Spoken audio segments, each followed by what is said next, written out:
안녕하십니까. 교과목 수강인원 예측 모델 설계를 주제로 발표하게 된 데이터 마이닝 프로젝트 2조 권재혁입니다. 저희 조는 서울대학교 자연과학대학 학부 전공 과목 대학영어 교과목의 수강인원에 대한 분석을 진행했습니다.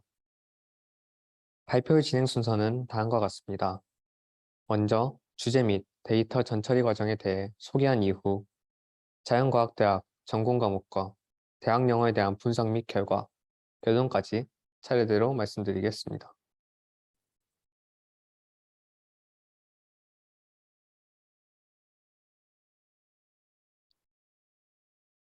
프로젝트 개요부터 설명드리도록 하겠습니다. 프로젝트 주제는 선형회기 모형을 사용해 서울대학교 교과목 일부의 수강 인원을 예측하는 것입니다. 예를 들어 저희가 수강하고 있는 데이터 마이닝 방법 및 실습 교과목의 최종 인원을 예측하는 것이 하나의 목표가 될 수 있을 것입니다. 이를 예측하기 위해 서울대학교 학부 교과목 중 자연과학대학 전공 과목과 대학영어에 대한 모델링을 시행했습니다. 첫 번째 모델은 자연과학대학의 6개의 학과에서 개설한 전공 과목의 수강 인원을, 두 번째 모델은 기초영어, 대학영어, 고급영어 등 대학영어 계열의 정원 충족률을 예측하는 모델입니다. 여기서 정원 충족률이란 수강 인원을 수강 정원으로 나눈 값을 말합니다. 프로젝트의 목적 및 의의는 다음과 같습니다.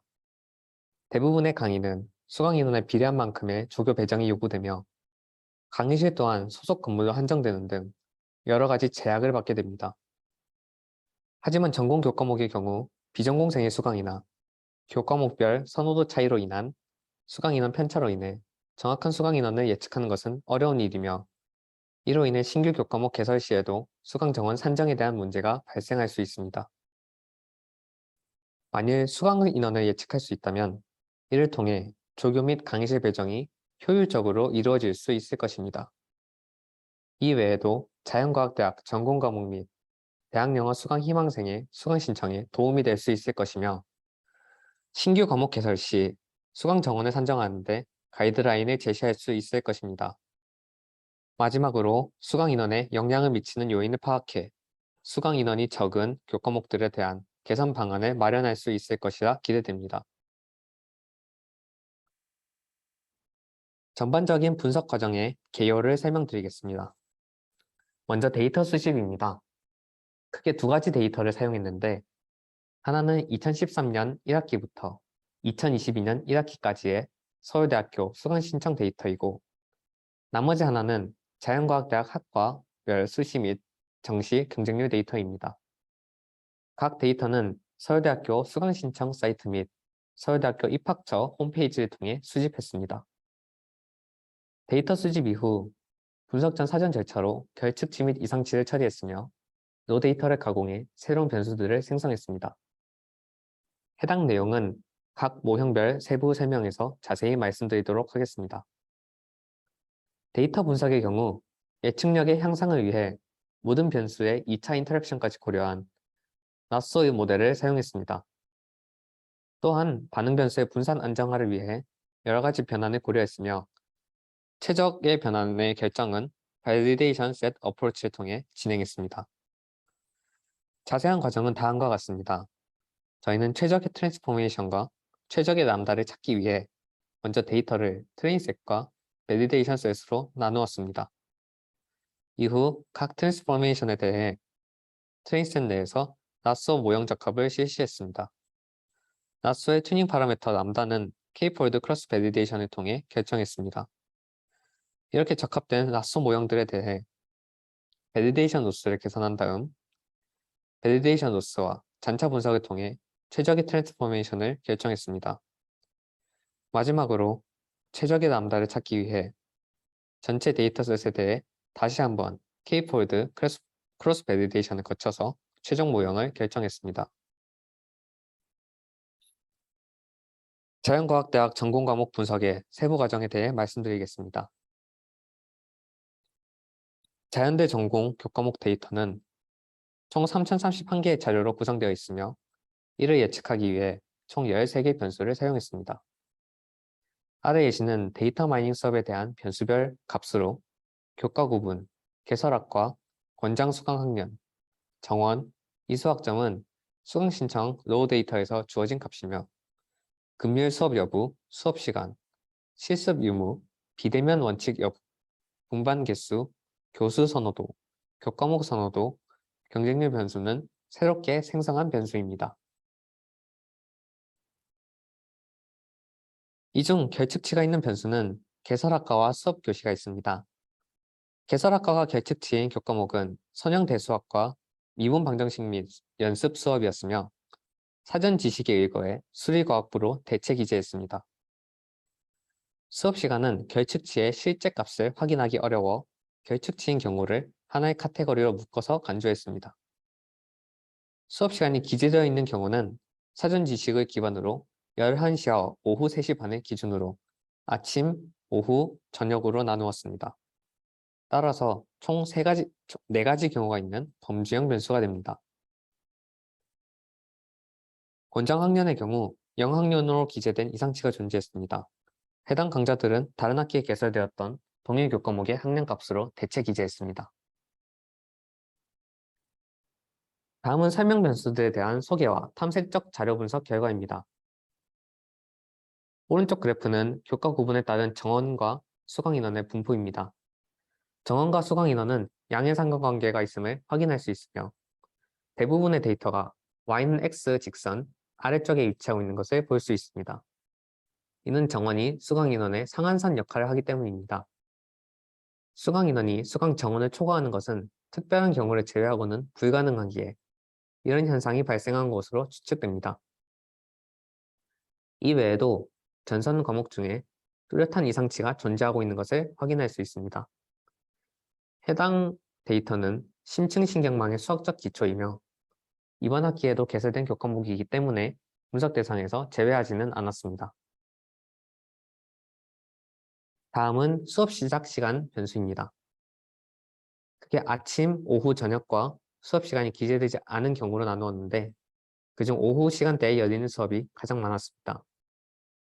오른쪽에 수업 시작 시간별 수강 인원 분포를 보면 수업 시작 시간대에 따라 수강 인원의 차이가 발생하는 것을 볼 수 있습니다. 다음은 금요일 수업 유무입니다.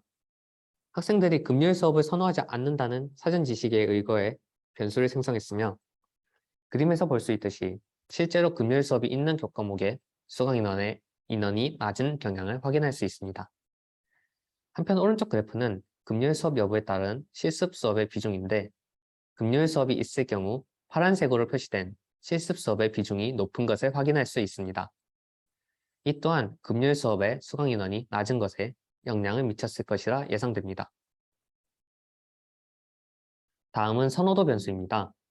저희는 교과목 선호도와 교수 선호도 총 두 종류의 선호도를 새롭게 정의해서 사용했습니다. 특정 강좌의 교과목 선호도는 동일한 교과목들의 정원 충족률의 평균에 의해 정의됩니다.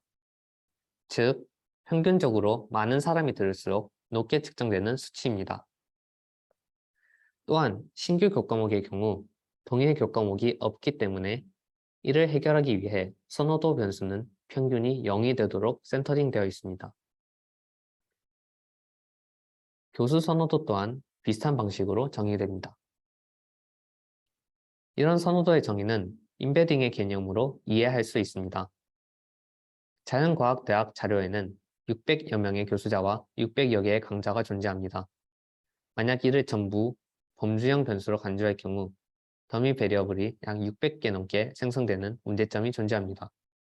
저희는 이러한 문제점을 해결하기 위해 각 과목의 평균에 해당하는 수치를 고려한 1차원 연속형 변수로 선호도를 정의했습니다. 교과목 선호도에 대한 ED의 결과는 다음과 같습니다.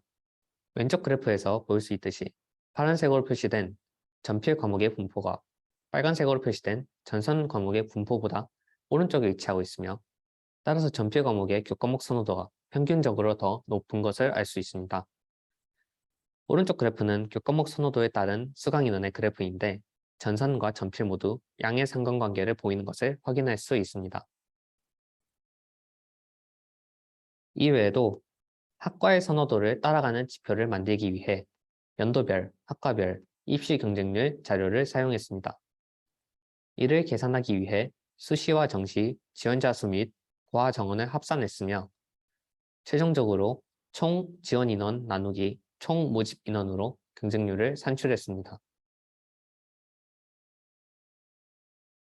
왼쪽 그래프는 연도에 따른 학과별 경쟁률이 어떻게 바뀌었는지를 확인할 수 있습니다. 또한 경쟁률이 실제로 수강 인원에 영향을 미치는지 확인하기 위해 경쟁률과 수강 인원의 평균간 그래프를 그린 결과 둘 사이에는 양의 상관관계가 있다고 판단했습니다. 그 외 사용 변수로는 비대면 원칙 여부, 분반 개수, 권장 수강 학년, 이수학점 등이 있습니다. 비대면 원칙 여부는 코로나 바이러스 19의 영향력을 고려하기 위한 변수이며 2020년 1학기부터 2022년 1학기까지 비대면 강의 원칙을 따른다고 가정했습니다. 또한 분반 개수는 해당 학기에 열리는 동일 교과목의 수를 나타내며 권장 수강 학년과 이수학점은 수강 신청 데이터에 나와 있는 값을 범주형 변수로 사용했습니다.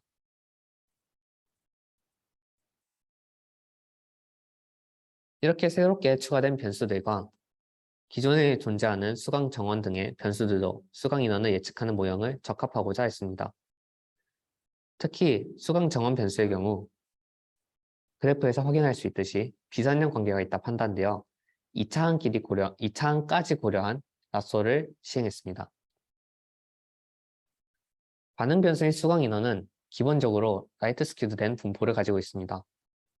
따라서 이를 해결하기 위해 로그 변환을 취했으며 로그 변환만 취했을 경우 약간 레프트 스큐드 되는 경향이 있기 때문에 다시 한번 박스콕스 변환을 취하는 경우를 고려했습니다.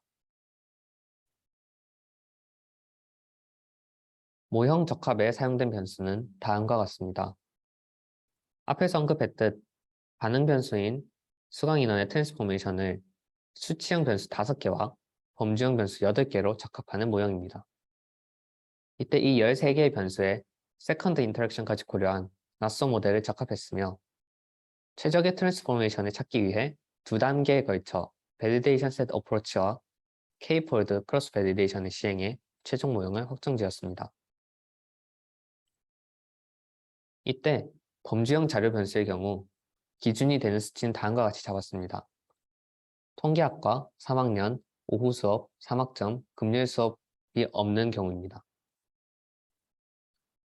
또한 LRSKD Y값이 증가함에 따라 같이 증가하는 것을 고려해서 MSE가 아닌 MAPE를 로스 펑션으로 사용했습니다. 분석 결과는 다음과 같습니다. 먼저 반응 변수 변환에 대한 결과입니다. 반응 변수의 수강 인원의 로그 변환에 대해 추가적인 박스콕스 변환을 고려했습니다. 밸리데이션 로스를 최소화하는 범위 내에서 레지듀얼 QQ+을 통해 잔차의 정규성 또한 검토했고 그 중에서도 해석이 제일 용이한 람다 값을 선정했습니다. 이에 따라 로그 변환의 제곱이 최종 변환으로 선정되었습니다. 실제로 로그 제곱 변환의 경우 밸리데이션 로스를 최소화할 뿐만 아니라 오른쪽 그래프에서 알 수 있듯이 잔차의 정규성 조건 또한 상대적으로 잘 만족하는 것을 볼 수 있습니다. 따라서 저희는 로그 변환의 제곱을 최적 변환으로 선정했습니다.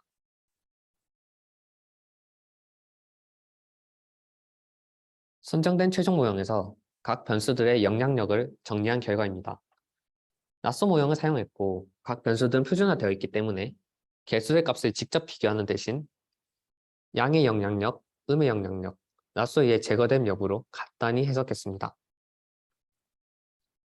메인 임팩트 중에서 전공 필수, 4학년 권장 과목, 비대면 원칙 여부, 교수 선호도, 교과목 선호도는 양의 영향을 주었습니다. 개설학과 변수의 경우 통계학과가 기준인 점을 고려하면 나머지 5학과의 수강 인원은 통계학과보다 적은 경향이 있다 판단됩니다.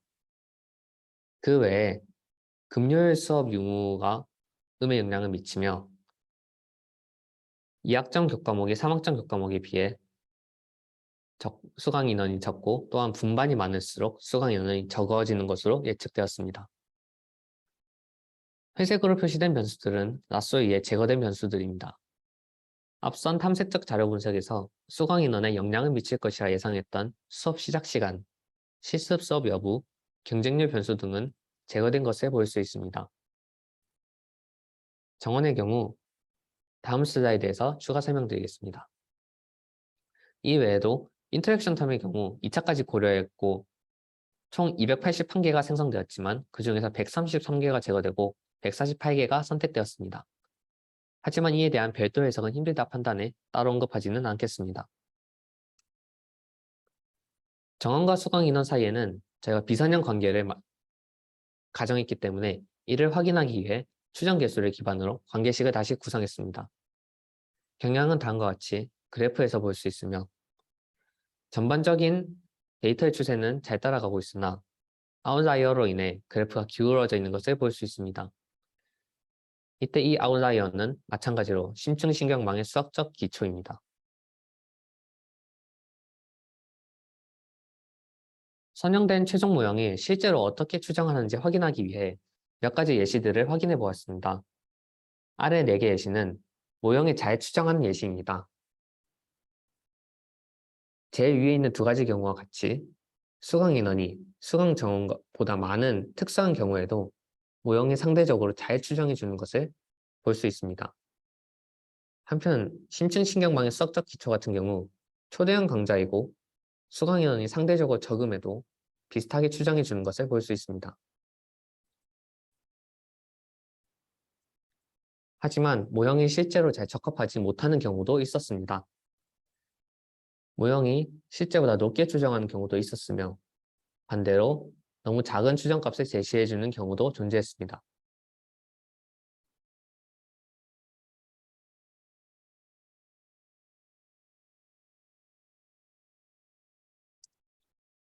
이어서 대학영어 예측 모형에 대한 분석을 설명드리겠습니다. 전처리 과정 및 탐색적 자료 분석, 그리고 모델링 순서입니다. 대학영어 교과목의 경우 2014년에 교양과정 개편으로 대학영어 관련 졸업 요건이 변화하였습니다. 대학영어 2 수업이 세분화되었고 대학영어 1 및 기초영어 교과목에 실습 시간이 추가되는 등 여러 변화가 있었습니다. 따라서 저희는 개편 이후인 2014년 2학기 자료부터 분석 대상으로 간주했습니다. 대학영어 데이터는 총 2107개의 자료로 이루어져 있는데 이것은 특수교육 대상자를 위한 소규모 특별강좌 18개를 제외한 개수입니다. 대학영어 예측 모형은 총 6개의 변수를 설명 변수로 가지고 있으며 각각 교과목명, 이론 수업 시작 시간, 금요일 이론 수업 유무, 금요일 실습 수업 유무, 비대면 원칙 여부, 교수 선호도입니다. 대학영어 예측 모형은 설명 변수가 자연대 예측 모형보다 상대적으로 적은데 이는 자연대에서 사용한 변수들 대부분이 대학영어에서는 상수값을 가지기 때문입니다.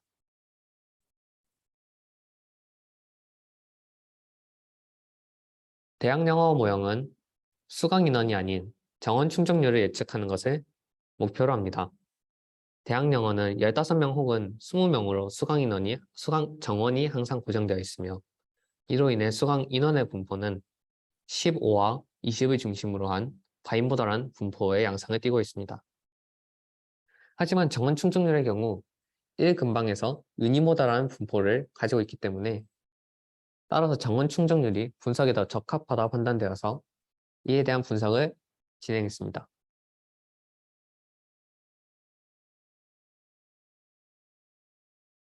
설명 변수에 대한 탐색적 자료 분석을 실시했습니다.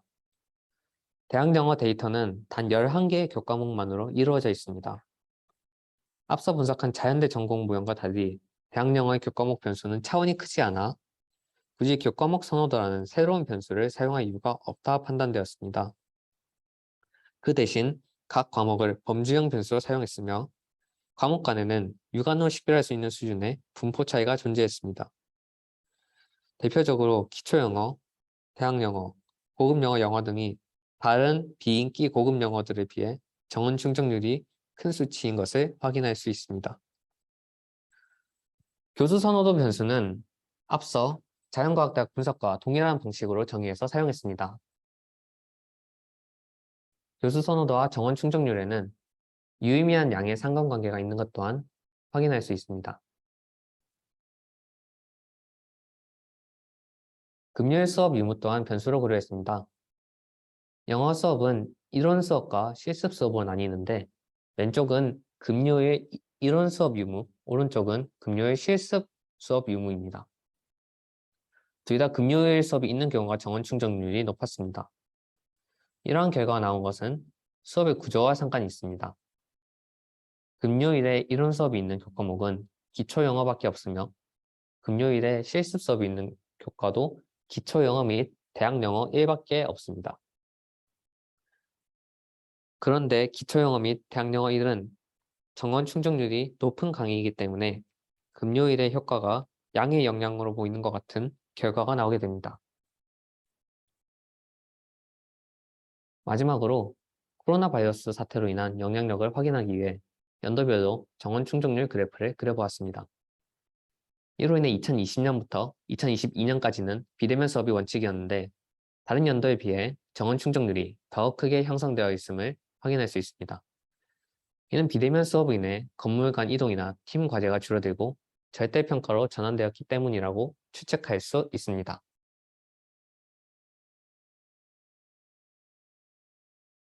대학 영어 또한 설명 변수의 비선형성을 고려했습니다. 교과목별 수업 시작 시간에 따른 정원 충족률 그래프를 보면 교과목별 경향이 불분명하며 정원 충족률과 수업 시작 시간의 관계가 비선형이라 판단했습니다. 따라서 4차 폴리노미얼 텀까지 고려한 나쏘 적합을 실시했습니다.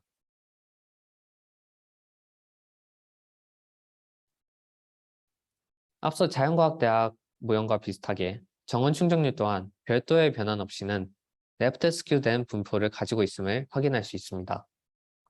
이를 해소하기 위해 여러 가지 박스콕스 트랜스포메이션을 고려했고 대표적인 예시로 오른쪽 그래프에 제곱 변환이 있습니다. 이런 분포의 대칭성을 위해 다양한 람다에 대해 박스콕스 변환을 고려했습니다.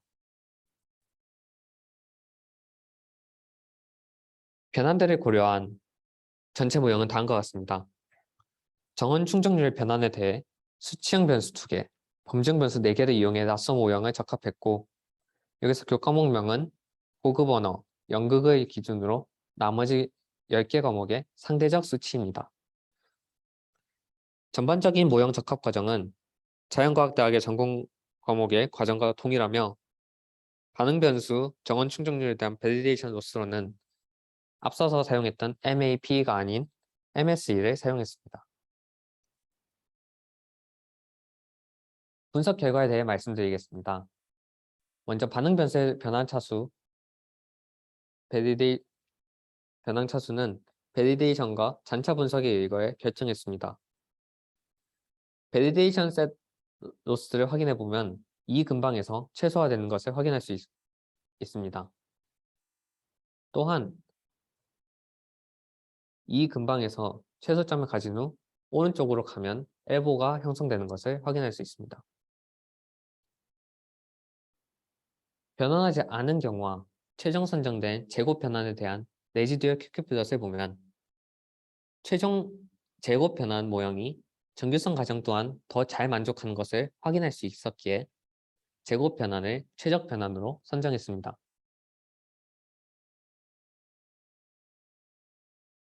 최종 모형에서 각 변수들의 역량을 정리한 결과입니다. 자연과학대학 전공 모델과 동일하게 빨간색이 음의 영향, 파란색이 양의 영향, 회색은 제거됨을 나타냅니다. 결과적으로 교과목명 변수에서 고급 영어 연극의 기준으로 산문, 문화와 사회, 발표는 정원 충족률이 낮게 예측되며 대학 영어 말하기는 해당 개수가 제거되었고 나머지 교과목은 연극보다 높게 예측됩니다. 비대면 원칙 여부, 금요일 이론 수업, 실습 수업 유무가 음의 영향을 주는 반면 교수의 인기도는 예상대로 양의 영향을 미치는 것을 확인할 수 있습니다. 시작 시간에 대한 경향은 다음 슬라이드에서 보여드리겠습니다. 수업 시작 시간에 대한 4차 폴리노미얼 텀에 대한 분석의 경우 계산된 개수를 기반으로 개형을 그리면 오른쪽 그래프와 같습니다. 전반적으로 평탄해 보이지만 3시와 3시 반 근방에서 상승하는 것으로 보아 해당 시간대 수업을 상대적으로 선호한다고 말할 수 있을 것입니다. 인터랙션 텀을 시도해 볼 수 있는 항들 일부에 대해 다음과 같이 표로 그 개수를 정리해 보았습니다. 금요일 이론 실습 수업 유무의 경우 금요일에 수업이 있는 강의가 대학영어 1과 기초영어만 해당하기 때문에 사실 이 두 강좌에 대해서만 작용하는 인터랙션입니다. 기초영어와의 인터랙션 개수가 음수이기 때문에 기초영어 또한 금요일에 이론 또는 실습 강의가 있으면 기피된다고 해석할 수 있을 것입니다. 한편 비대면 원칙 여부는 앞선 페이지에 교과목명의 변수와 유사한 개형을 보이고 있습니다. 즉, 코로나 비대면 기간 동안 비인기 고급 영어 강좌들은 더더욱 충족률이 감소했고 나머지는 상승했다고 해석할 수 있을 것입니다. 하지만 반대로 교수 선호도와의 인터랙션은 그것과는 전혀 다른 양상을 보이는 것을 확인할 수 있습니다. 이는 비인기 강좌일수록 교수의 영향력이 커진다고 이해할 수 있습니다. 이외에도 총 102개의 인터랙션이 존재하고 그 중에 25개가 제거되고 73개는 선택되었습니다. 이 변수들에 대해서는 해석이 어렵다 판단되어 언급하지 않겠습니다. 대학 영어 모형 또한 추정이 잘 된 경우와 잘 되지 않은 경우에 대해 비교 분석해 볼 수 있을 것입니다. 예측이 잘 된 예시의 경우 추정값과 관측값의 차이가 약 0.05 이하로 떨어지는 것을 볼 수 있습니다. 교과목명에 크게 상관없이 고르게 예측이 잘 되는 경향 또한 확인할 수 있었습니다. 하지만 예측이 잘 하지 못하는 경우도 많았습니다. 다음은 예측값이 좋지 않은 예시들입니다. 생각보다 크게 추정하거나 작게 추정하는 경우 둘 다 존재했습니다. 이러한 경우는 원어민 교수자인 경우가 많았으며 특히 원어민 교수자가 대학영어 1 과목을 담당하게 될 경우 그 부담으로 인해 정원 충족률이 예상보다 더 감소하는 것으로 해석할 수도 있을 것입니다.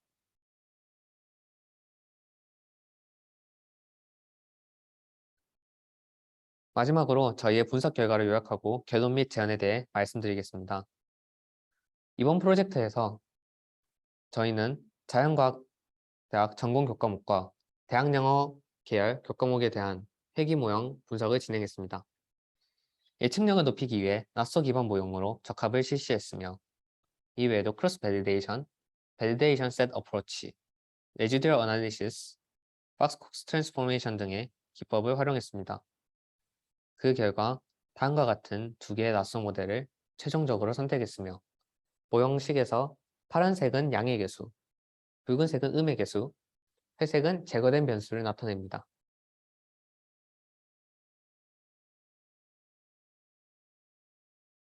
저희는 이번 프로젝트에서 K-폴드 크로스 밸리데이션과 밸리데이션 셋 어프로치 이용해 트랜스포메이션과 낯서 튜닝 파라미터라는 두 가지 하이퍼 파라미터를 복합적으로 결정하는 통계적 방법을 구현했습니다. 또한 낯서 적합 결과에 대해 몇 가지 메인 이펙트와 해석 가능한 인터랙션 범위 내에서 기존의 사전 지식과 결과를 비교해 볼 수 있었습니다. 최종 선택된 모형에 대해 실제로 어떤 교과목이 추정이 잘 되고 어떤 교과목이 잘 추정되지 않았는지를 확인함으로써 모형의 개선 가능성 또한 확인할 수 있었습니다. 추후 공개되는 2022년 2학기 수강 신청 자료를 테스트 셋으로 이용한다면 이 모형의 성능을 다시 한번 확인해 볼 수 있을 것입니다. 마지막으로 한계점 및 제안입니다.